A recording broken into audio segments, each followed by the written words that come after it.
Le JICAM et ECAM ont travaillé il y a environ, je crois, 4 ans. En 2019, ils ont mis ensemble ce qu'on appelle une coordination patronale pour essayer de proposer à travers cette coordination, essayer de comprendre déjà en fait les besoins des entreprises locales.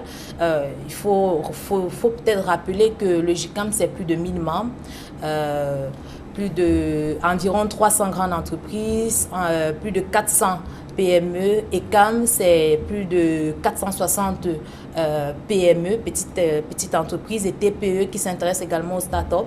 Et depuis un certain temps, le président du JICAM a décidé pour redorer l'image du Cameroun, l'environnement, le climat des affaires et autres, un ensemble de propositions a été prise, un ensemble de mesures proposées au niveau du gouvernement.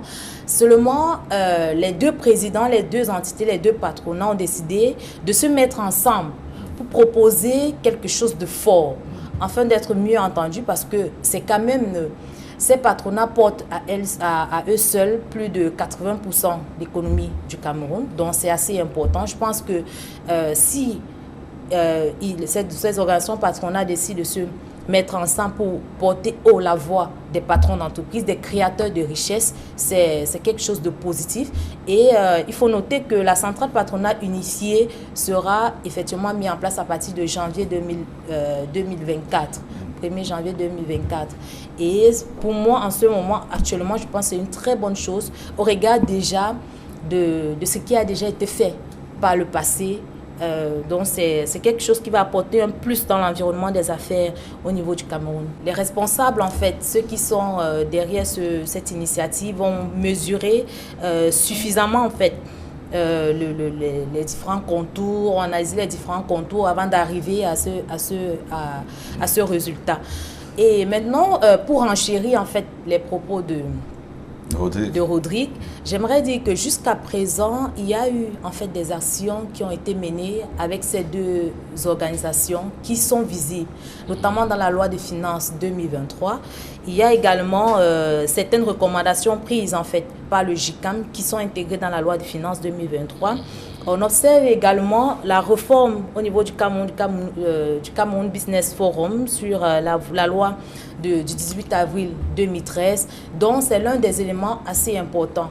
Et puisqu'on va parler également du Made in Cameroun, on verrait également que cette même loi des finances et les propositions faites par le JICAM, par les organisations patronales, les entreprises et autres, on va également remarquer que le gouvernement a ouvert une ligne budgétaire pour le Made in Cameroun. On parle d'une enveloppe de 136 milliards de francs CFA. C'est non négligeable, c'est assez important. C'est vrai, l'organisation patronale parle depuis, soutient les entreprises, parle de la fiscalité qui est assez confiscatoire et qui asfixie en fait les entreprises, mais je pense que les revendications du patronat est de plus en plus entendues et le gouvernement comprend l'intérêt de mettre en avant les entreprises locales. D'ailleurs, le président de la République l'a mentionné dans son dernier discours en parlant d'import-substitution,